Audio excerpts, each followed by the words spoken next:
الرجيم بسم الله الرحمن الرحيم الحمد لله رب العالمين بارئ الخلائق أجمعين والصلاة والسلام على جميع الأنبياء والمرسلين سيما من سمي في الآفاق بأحمد وفي الأرض بأبي القاسم محمد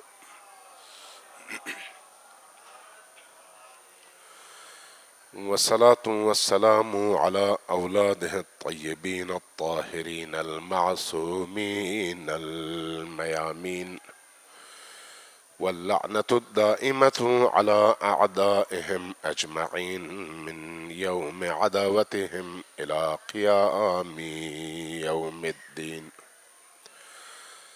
أما بعد فقد قال الله تبارك وتعالى في كتابه المجيد وفرقانه الحميد بسم الله الرحمن الرحيم قل ما يعبأ بكم ربي لولا دعاؤكم صلوات بر محمد وعلى محمد.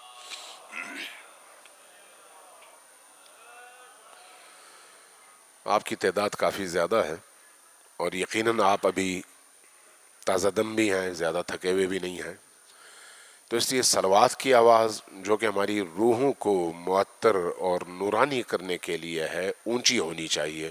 اونچی آواز سے صلوات بھیجیے بر محمد والے میں.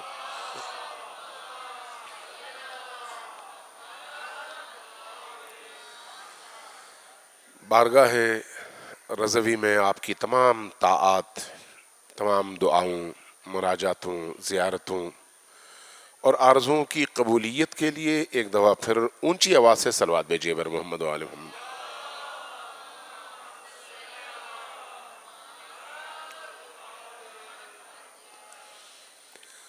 رجب المرجب کا عظیم اور انتہائی مقدس مہینہ ہے اور سرزمین مشہد الرضا ہے.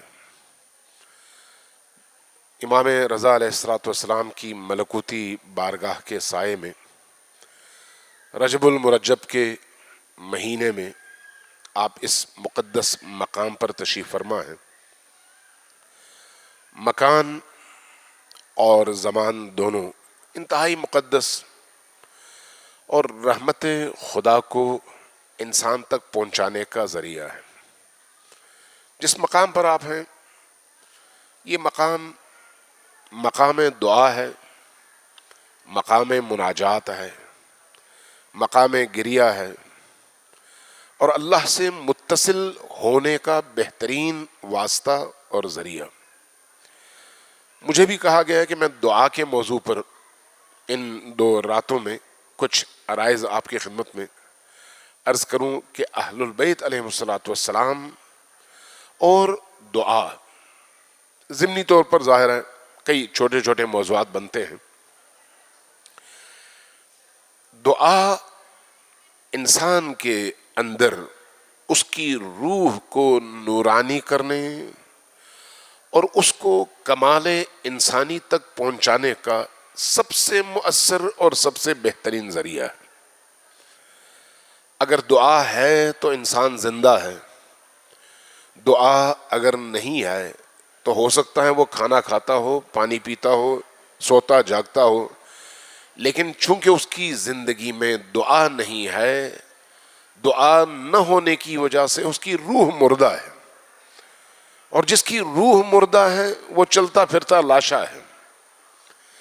دعا انسان کے لیے حیات ہے، دعا انسان کے لیے زندگی ہے. ابھی جس آیت کی میں نے تلاوت کی ہے سورہ فرقان کی غالباً آخری آیت ہے. اللہ تبارک و تعالیٰ کا ارشاد ہے قل، اے رسول کہہ دیجئے ان لوگوں سے، ما یعبأ بکم ربی لولا دعاؤکم، اگر تمہاری دعائیں نہ ہوں تو اللہ تمہیں نظر انداز کر دے، کوئی تمہاری طرف توجہ نہ دے. یہ تمہاری دعائیں ہیں جو اللہ کی توجہ کو تمہاری طرف مبذول کرتی ہیں. یہ تمہاری دعائیں ہیں جو عرش کے دروازے کھولنے کا سبب ہیں. یہ تمہاری دعائیں ہیں جو رحمت خدا کے نزول کا باعث بنتی ہیں.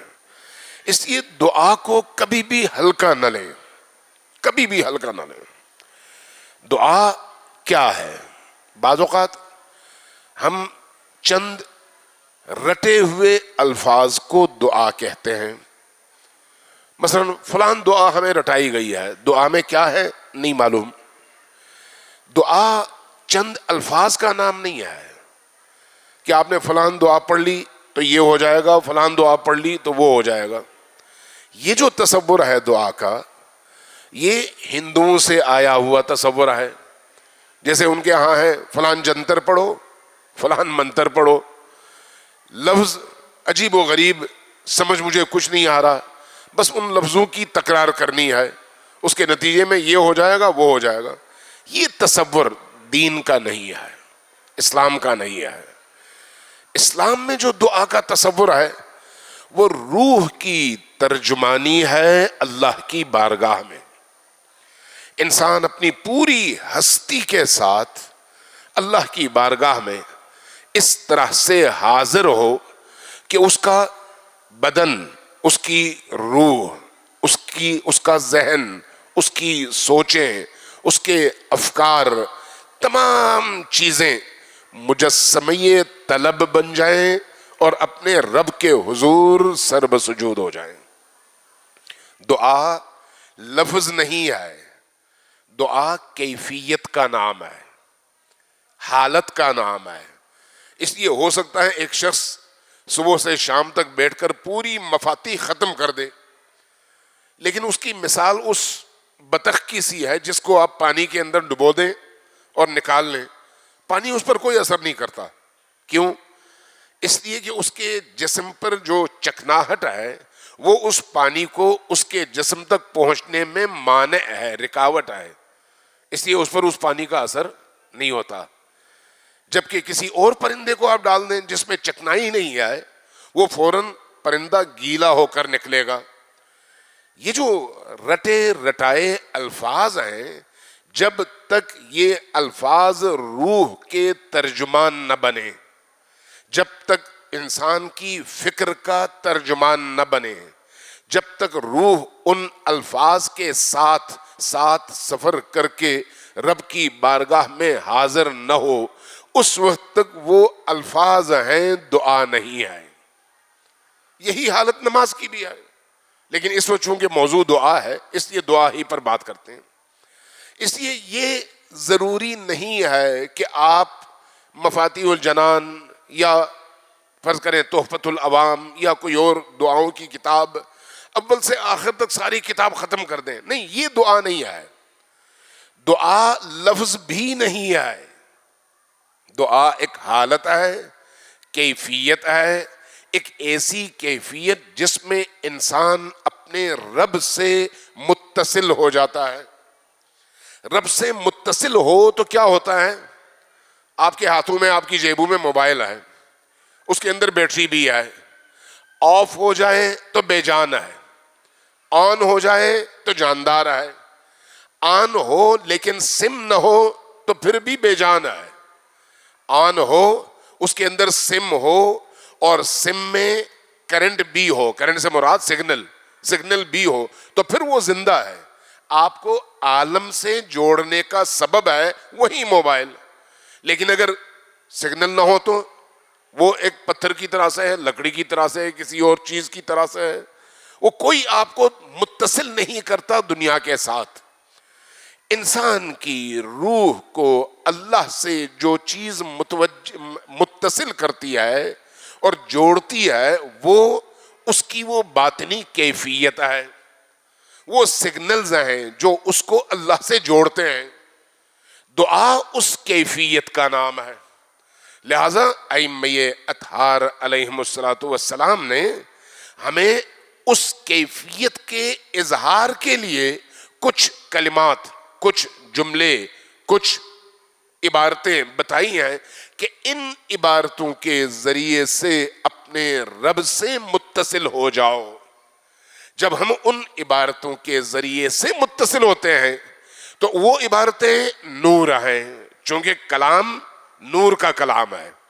ائمہ خود انوار ہیں، نور ہیں، نبی کریم خود نور ہیں، لہذا ان کی زبان سے نکلنے والا کلام بھی نور ہے.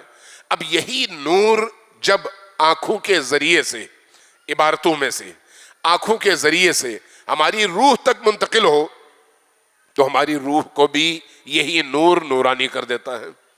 اور جب ہم اپنی تمناؤں کو، اپنی آرزوؤں کو، اپنی خواہشات کو، اپنی دعاؤں کو ائمہ علیہم الصلاۃ والسلام سے نقل شدہ ان عبارتوں میں ڈھال کر اللہ کی بارگاہ میں اس قلب کے زندہ ہونے کے ساتھ، حضور کے ساتھ، اس کی حیات کے ساتھ پیش کرتے ہیں تو ہم متصل ہو جاتے ہیں اپنے رب کے ساتھ.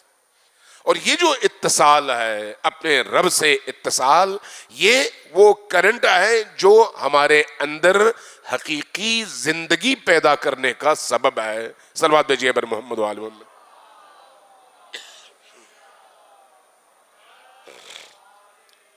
ایک دفعہ پھر ذرا اونچی آواز سے صلوات بھیجیے بر محمد و آل محمد.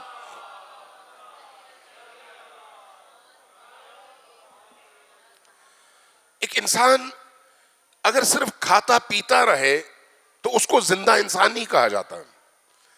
جب تک اس کی روح زندہ نہ ہو، اس کی روح کی زندگی بدن کی حرکت سے نہیں آئے، اللہ اور اس کے درمیان اتصال سے ہے. یہ جو اتصال ہے انسان اور اللہ کے درمیان، یہ اتصال انسان کو تمام عالم سے زیادہ طاقتور بنانے کا سبب ہے. اگر ایک انسان اللہ سے جڑ جائے ان دعاؤں کے ذریعے سے، ان مناجاتوں کے ذریعے سے، تو وہ دنیا کا طاقتور ترین انسان بن جاتا ہے. اس لیے دعا انسان کی اس حالت، کیفیت اور شعوری لیول کی عکاسی کرتا ہے. میں اور آپ جب دعا مانگتے ہیں تو کسی کو کھانا چاہیے، کسی کو رزق چاہیے، کسی کو نوکری چاہیے، کسی کو شادی چاہیے، مرد ہو یا عورت، کسی کو گاڑی چاہیے، کسی کو زمین چاہیے، کسی کو گھر چاہیے. ہماری آرزویں یہ ہیں. لیکن یہ آرزویں ہماری کیوں ہیں؟ اس لیے کہ ہم اس دنیا میں اس سطح پر زندگی گزارتے ہیں جہاں پر ہمارا لیول اتنا ہی ہے. لیکن انسان جتنا اپنا لیول بڑھاتا چلا جاتا ہے، دعا کا معیار بھی اتنا زیادہ اوپر بڑھتا چلا جاتا ہے، اس کا لیول بھی اتنا ہی زیادہ ہائی ہوتا چلا جاتا ہے. ایک بچے کی طلب مٹھائی ہوتی ہے، ایک بچے کو کھلونا چاہیے ہوتا ہے، ایک بچے کو کھلونے والی گاڑی چاہیے ہوتی ہے، ایک بچے کو باجا چاہیے ہوتا ہے، بندوق چاہیے ہوتی ہے. وہ چیزیں جو ان بچوں کے کھیلنے کا سبب ہیں یا کھیلنے کا ذریعہ ہے. لیکن جب یہی بچہ 25 سال کی عمر تک پہنچتا ہے، اب اگر آپ اس کو وہی کھلونے دیں جو وہ 5 سال کی عمر میں مانگتا تھا تو وہ اٹھا کر آپ پر دے مارے گا، کہے گا میں بچہ نہیں ہوں. اس بچے اور اس جوان میں فرق کیا ہے؟ اس کے فکری لیول کا. فکر اور سوچ جتنی بڑھتی چلی جائے گی، معیار اسی حساب سے بڑھتا چلا جائے گا. اس لیے عام انسان کا لیول یہ ہے کہ وہ کھانے پینے کی چیزیں مانگے گا، روزی مانگے گا، نوکری مانگے گا، چھوکری مانگے گا، اس طرح کی چیزیں. لیکن جب انسان کا لیول بڑھتا ہے تو پھر اس کے لیول کے بڑھنے کے ساتھ ساتھ اس کی روح اونچی ہوتی چلی جاتی ہے. روح جتنی اونچی ہوتی چلی جاتی ہے اس کی فکر اتنی بلند، اور جتنی فکر بلند ہو اللہ سے اس کا مکالمہ اتنا بلند ہوتا ہے. اب آپ اسی مہینے میں منقول ائمہ اطہار علیہم الصلوۃ والسلام کی دعاؤں کو اٹھا کر دیکھ لیں. آپ دعائے کمیل اٹھا کر دیکھ لیں. سارا سال آپ پڑھتے ہیں، کم از کم شبہ جمعہ ضرور پڑھتے ہیں. آپ کوئی اور دعا اٹھا کر دیکھ لیں. یہ وہ دعائیں ہیں جو امیر المؤمنین نے یا باقی ائمہ نے عام انسانوں کو سکھائی ہیں. ان دعاؤں کا لیول کیا ہے؟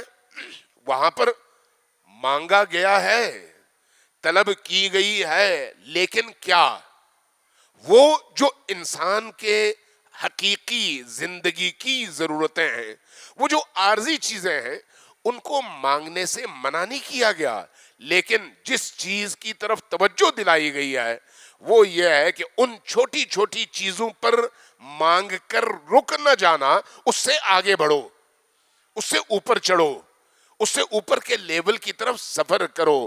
وہ بچہ جو 5 سال کی عمر میں مانگتا ہے، 5 سال ہی کی اس فکری کیفیت پر اگر 25 سال میں بھی باقی رہے تو پھر اس کو آپ رشید اور جوان نہیں کہتے، وہ آپ کو وہی بچہ لگتا ہے جو 5 سال ہی کا تھا، اگرچہ اس کی عمر 25 سال کی ہے۔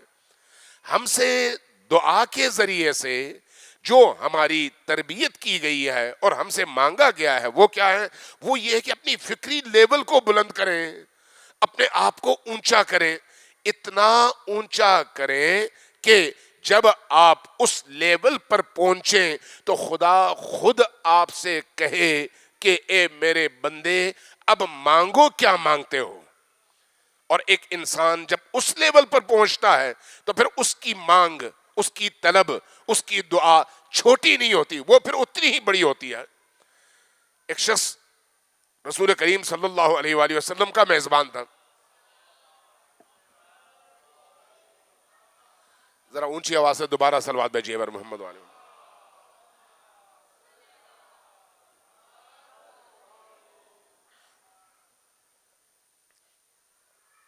ایک دفعہ پھر ذرا اونچی آواز سے صلوات بھیجیے۔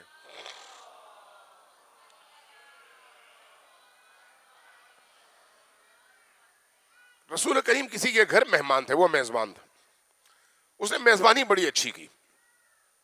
رسول کریم جب رخصت ہونے لگے فرمایا کہ مانگو کیا مانگتے ہو۔ اس نے کہا کہ یا رسول اللہ مجھے غریب آدمی ہوں، مجھے کچھ بکریاں چاہیے تاکہ میں چرا سکوں، اس کا دودھ دو سکوں، بیچ سکوں، اور میری جو ضرورت ہے زندگی کی وہ بہتر ہو جائے۔ فرمایا لے لو، 200 بکریاں دے دیں۔ وہاں سے نکلے، اصحاب سے کہا کہ اے میرے اصحاب، یہ شخص کتنا چھوٹا تھا، جس کی امنگ، جس کی آرزو، جس کی خواہش اتنی کم تھی، 200 بکریاں۔ اگر ہم اپنے اعتبار سے دیکھیں 200 بکریوں کا مطلب آج بھی کم از کم 50-60 لاکھ روپیہ بنتا ہے، کم از کم۔ لیکن رسول کی نگاہ میں اس زمانے میں 200 بکریوں کا مانگنا بھی اتنا چھوٹا عمل تھا کہ فرمانے لگے کہ اس کی فکری سطح کتنی نیچے تھی کہ اس نے اتنی چھوٹی چیز مانگی۔ کاش اس کی سطح بنی اسرائیل کی اس خاتون جتنی ہوتی، بوڑھی خاتون جتنی، جس نے اپنے زمانے کے نبی سے مانگنے کی درخواست پر مانگا تھا۔ اصحاب نے کہا یا رسول اللہ وہ واقعہ کیا ہے بنی اسرائیل کی اس خاتون کا؟ فرمایا کہ حضرت موسیٰ کے یا حضرت موسیٰ کے حوالے سے کہ حضرت موسیٰ پر وحی ہوئی کہ حضرت یوسف علیہ السلام کا لاشا، ان کا تابوت تلاش کرو اور لے جا کر فلان جگہ دفنا دو۔ حضرت موسیٰ کو علم نہیں تھا کہ حضرت یوسف کہاں پر دفن ہے۔ اب پریشان ہوئے، اللہ نے بھی نہیں بتایا۔ پوچھا میں کہاں سے تلاش کروں؟ کہا فلان جگہ جاؤ، ایک بوڑھی عورت ہے، اس بوڑھی عورت سے پوچھو، وہ تمہیں بتا سکتی ہے، اس کو معلوم ہے۔ اللہ خود بھی بتا سکتا تھا کہ موسیٰ جاؤ فلان جگہ ہے، لیکن اس پورے واقعے میں انسانوں کے لیے ایک سبق ہے، اس لیے اللہ نے حضرت موسیٰ کی بھی تربیت کی اور اس واقعے کے ذریعے سے دیگر انسانوں کی بھی تربیت فرمائی، اور رسول کریم نے اسی تربیت کو اپنے اصحاب کے سامنے رکھا۔ فرمایا کہ حضرت موسیٰ چلے گئے اس خاتون کے پاس، گھر پر دستک دی، دروازے پر کھولا، پوچھا، فرمایا کہ مجھے حضرت یوسف کی قبر کی نشانی چاہیے۔ کہا اچھا تو میرے پاس آپ کو کس نے بھیجا ہے؟ اللہ نے مجھ سے کہا ہے کہ اس بوڑھی خاتون سے پوچھو۔ اچھا چلے ٹھیک ہے، لیکن میری شرائط ہے۔ وہ شرائط کیا ہیں؟ اگر آپ وعدہ کریں کہ میری ان شرائط کو مانیں گے تب میں آپ کو بتاؤں گی کہ وہ تابوت کہاں پر دفن ہے۔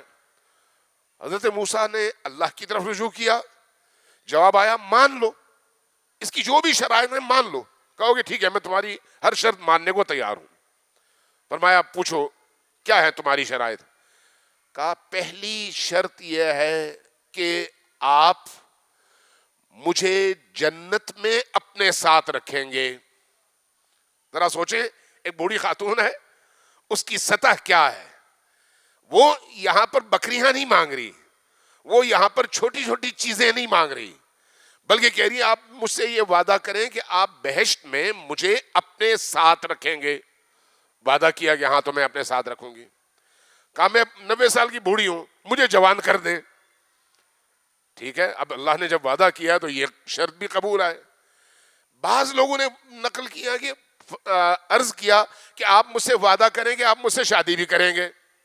بعض لوگوں نے کہا نہیں یہ نہیں ہے، بلکہ اس کے علاوہ کوئی اور شرط تھی۔ بہرحال ایک خاتون ایک ایسی شرط کی بنیاد پر اپنی فکر کی وہ سطح دنیا کو بتا رہی ہے کہ جب مانگنے کا وقت آئے اور دینے والا بھی وہ ہو جو اس پورے عالم کا خدا ہو تو وہاں پر کیسی چیز مانگنی چاہیے۔ اس کا مطلب کبھی بھی یہ نہیں ہے کہ آپ آٹا نہ مانگے، روٹی نہ مانگے، رزق نہ مانگے، گھر نہ مانگے، شادی نہ مانگے۔ مانگیں ضرور لیکن وہاں پر رکے نہیں، اس سے آگے بھی بڑھیں۔ صرف اسی کو مانگنا اس دنیا کی حقیر اور محدود لذتوں پر رک جانا ہے، یہ انسان کی ترقی اور کمال کا ذریعہ نہیں ہے۔ یہ چیزیں ضرور مانگیں، حتیٰ روایات میں ہے کہ حتیٰ اپنے دسترخوان میں جو نمک ہے وہ بھی اللہ سے مانگو۔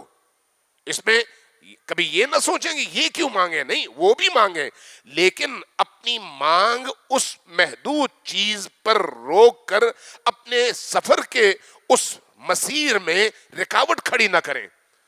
وہ جو سب سے بہترین چیز انسان کی ضرورت ہے وہ کیا ہے؟ وہ انسان کی موت کے وقت کی عافیت ہے، کہ انسان جب مرنے لگے تو ایمان کے ساتھ دنیا سے اٹھے۔ ایمان کے ساتھ سب سے سخت ترین مرحلہ یہی ہے، یہ یاد رکھیں، سب سے سخت ترین مرحلہ یہ ہے۔ میں نے بڑے بڑے اولیاء، بڑے بڑے عرفاء کو یہ کہتے سنا کہ انسان کی زندگی کی سب سے بڑی دعا یہ ہونی چاہیے، حتیٰ شبہ قدر میں بھی، کہ وہ اللہ سے اپنی دنیا میں اور اپنی آخرت میں عافیت مانگے کہ مرتے وقت وہ با ایمان مرے، تاکہ وہ مرحلہ طے ہو جائے جو سب سے زیادہ سخت مرحلہ ہے۔ اگر انسان السلام علیکم ورحمۃ اللہ، اگر انسان موت کے وقت با ایمان مر سکے تو یہ سب سے بڑی کامیابی ہے، سب سے بڑی کامیابی۔ ہو سکتا ہے ایک شخص اپنی زندگی کے 80 سال عبادتیں کرتا رہے، نماز شب پڑھتا رہے، قرآن پڑھتا رہے، عزاداری کرتا رہے، لیکن زندگی کے اس آخری لمحے میں بے ایمان ہو کر مرے۔ اور یہ اکثر پیش آتا ہے، اکثر انسان کی اپنی غلطیوں کی وجہ سے۔ اس کی جو سب سے بڑی دعا ہے وہ یہ ہے۔ لہٰذا ہمارے بڑے بڑے علماء نے، بڑے بڑے اکابر عرفاء نے طریقہ بتایا ہے۔ اگر آپ سب کے ہاتھوں میں موبائل ہے اور آپ کے موبائل میں اپلیکیشنز بھی ہیں، ان اپلیکیشن میں دعاؤں کی جو اپلیکیشن ہے ان اپلیکیشن میں جا کر دیکھ لیں۔ ایک ہے دعائے عدیلہ، مفاتیح الجنان میں بھی موجود ہے۔ دعائے عدیلہ کیا ہے؟ آپ ایک دعا مانگ کر اس دعائے عدیلہ کے ذریعے سے اللہ تبارک و تعالیٰ سے ایک عہد لیتے ہیں کہ خدایا میں اپنا عقیدہ توحید، رسالت، امامت، ولایت علی اور اسی طرح سے باقی تمام عقائد، ان پر اس وقت میں اقرار کر رہا ہوں، اور اس اقرار کے ساتھ اپنا یہ عقیدہ تیری بارگاہ میں امانت رکھ رہا ہوں۔ میرے موت کے موقع پر جب موت کا جھٹکا لگتا ہے تو حواس انسان کے باختہ ہو جاتے ہیں، اور اس کیفیت میں جب موت کا جھٹکا لگتا ہے انسان خود سے بے خود ہو جاتا ہے. ایسی کیفیت میں جب کہا جاتا ہے من ربک، جس کا ایمان مضبوط نہ ہو وہ وہاں پر حتیٰ یہ بھی نہیں کہہ سکتا کہ اللہ ربی، اس کے لیے مشکل ہو جاتی ہے. اس لیے دعائے عدیلہ میں ہمیں طریقہ بتایا گیا اور اہل البیت کی روش کے مطابق طریقہ بتایا گیا کہ اللہ کی بارگاہ میں اپنے عقائد امانت کے طور پر رکھواؤ.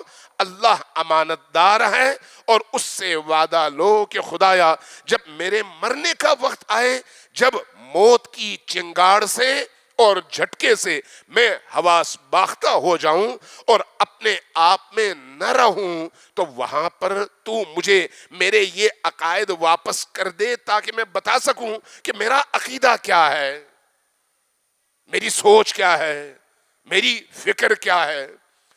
آپ نے، مجھے نہیں معلوم آپ نے سہا ہے، ایسا منظر دیکھا ہے یا نہیں، اگر کہیں پر بم دھماکہ ہو نا، میں گزرا ہوں اس لیے عرض کر رہا ہوں کہ کہیں پر اگر کوئی بم دھماکہ ہو تو وہ جو پہلی دھماکے کی آواز ہے اس کے نتیجے میں چند منٹ، کوئی 5-6 منٹ انسان اپنے آپ میں نہیں رہتا، یعنی اس کے حواس باختہ ہو جاتے ہیں.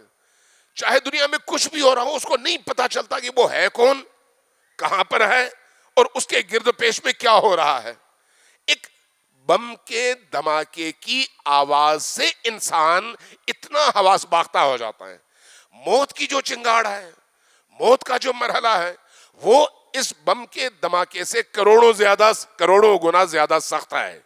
لیکن کس کے لیے؟ جس کا ایمان نہ ہو یا کمزور ہو. اس لیے ہمیں یہ بتایا گیا ہے کہ ان دعاؤں میں سب سے اہم ترین تمہاری دعا یہ ہونی چاہیے کہ اللہ سے عافیت مانگو، ایمان مانگو، اور موت کے اس لمحے میں اللہ سے دعا کرو کہ تمہارے ایمان کو وہ سلامت رکھے اور وہاں پر تم جواب دے سکو کہ میں یہ ہوں. سب سے بہترین دعا یہ دعا ہے. اس دعا کے ساتھ دوسری دعا جو سب سے بہترین ہے اور انسان کے اس معیار کی علامت بھی ہے کہ وہ ایک معیاری انسان ہے اور مومن انسان ہے، وہ یہ ہے کہ انسان اللہ سے خود اللہ کو مانگے. اللہ سے خود اللہ کو مانگنے کا مطلب یہ ہے کہ جس کو اللہ مل جائے وہ سارے عالم سے بے نیاز ہو جاتا ہے. جس کو اللہ نہ ملے وہ اس کے پاس ساری دنیا کی دولت موجود ہو لیکن وہ دولت اس کو سکون کبھی بھی نہیں دے سکتی. اس دولت سے اس کی زندگی میں اطمینان کبھی بھی نہیں آ سکتا. قرآن کریم نے اطمینان قلب کا باعث جس چیز کو قرار دیا ہے وہ یاد خدا ہے، ذکر خدا ہے. الا بذکر اللہ تطمئن القلوب. بعض لوگ اس کا غلط معنی کرتے ہیں کہ ذکر کرو دل کو اطمینان آئے گا. ذکر کا مطلب کیا لیتے ہیں؟ الحمدللہ پڑھو، الحمدللہ الحمدللہ الحمدللہ، سبحان اللہ سبحان اللہ سبحان اللہ. اگر ایسا ہی ہوتا تو پھر سب سے زیادہ وہ بڑے بڑے سیاستدان جن کے ہاتھوں میں ہمیشہ تسبیح ہوتی ہے وہ بڑے مطمئن آپ کو نظر آتے ہیں، جبکہ سب سے زیادہ اضطراب کی زندگی ان کی ہے. ذکر صرف لفظ نہیں ہے، ذکر یاد خدا ہے. ذکر اللہ کی ذات میں خود کو ضم کر کے گم ہونا ہے.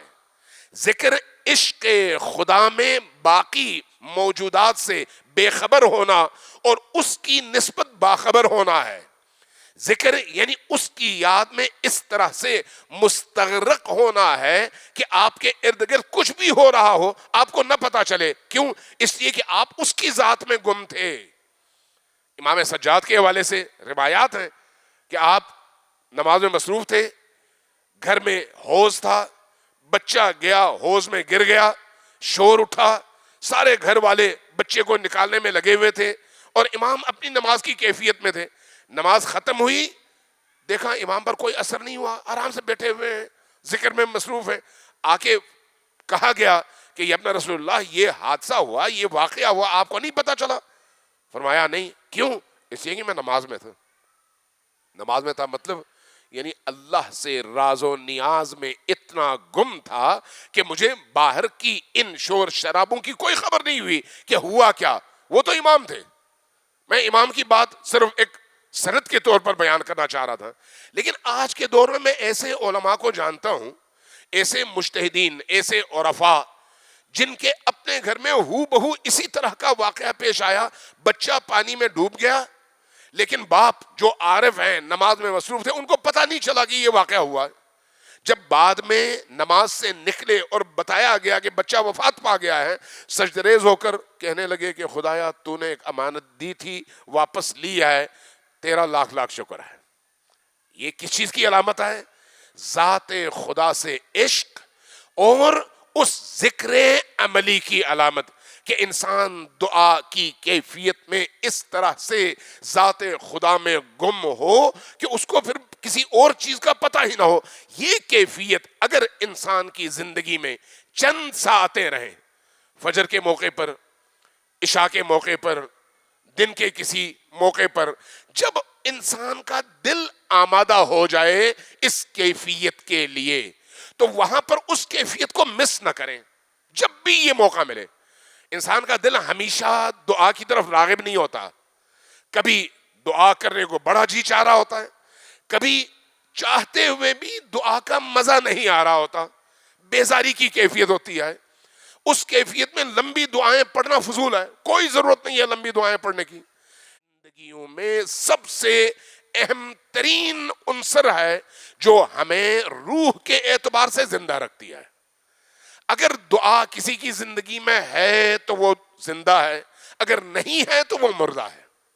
دوسری بات، دعا توجہ کا نام ہے، الفاظ کا نہیں۔ دعا اگرچہ طلب کا نام ہے، لیکن کوئی آپ کی دعا قبول ہو یا نہ ہو، کبھی دعا سے تھکتا نہیں ہے۔ کون؟ وہ جس کے اندر ایمان ہے، جس کے اندر ایمان ہے۔ اگر انسان دعا سے تھکے تو اس کا مطلب یہ ہے کہ ایمان کمزور ہے۔ دعا سے نہ تھکے، یہ کبھی نہ دیکھیں کہ دعا قبول نہیں ہوتی، نہیں، ہو سکتا ہے دعا اس وقت قبول نہ ہو رہی ہو، آپ کی مصلحت میں چونکہ نہیں ہے اس لیے۔ بعض انبیاء ایسے ہیں، حضرت یوسف خود، آپ نے دعا مانگی، حضرت یوسف کی دعا کتنے سال بعد قبول ہوئی؟ 20 سال، 20 سال لگے یوسف نبی کی دعا کی قبولیت میں۔ کیوں؟ اس لیے کہ مصلحت تب تھی جب اللہ دعا قبول نہیں کرتا تو وہ بھی ہمارے فائدے میں ہوتا ہے، جب قبول کرتا ہے تو وہ بھی ہمارے فائدے میں ہوتا ہے۔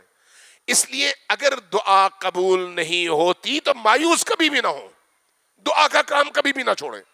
روایات میں ہے کہ جب انسان اس دنیا میں جاتا ہے اور اللہ کی بارگاہ میں اپنی اس دنیا کی مانگی ہوئی دعاؤں کا صلہ دیکھتا ہے تو پھر کہتا ہے خدایا کاش اس دنیا میں میری ایک بھی دعا قبول نہ ہوئی ہوتی۔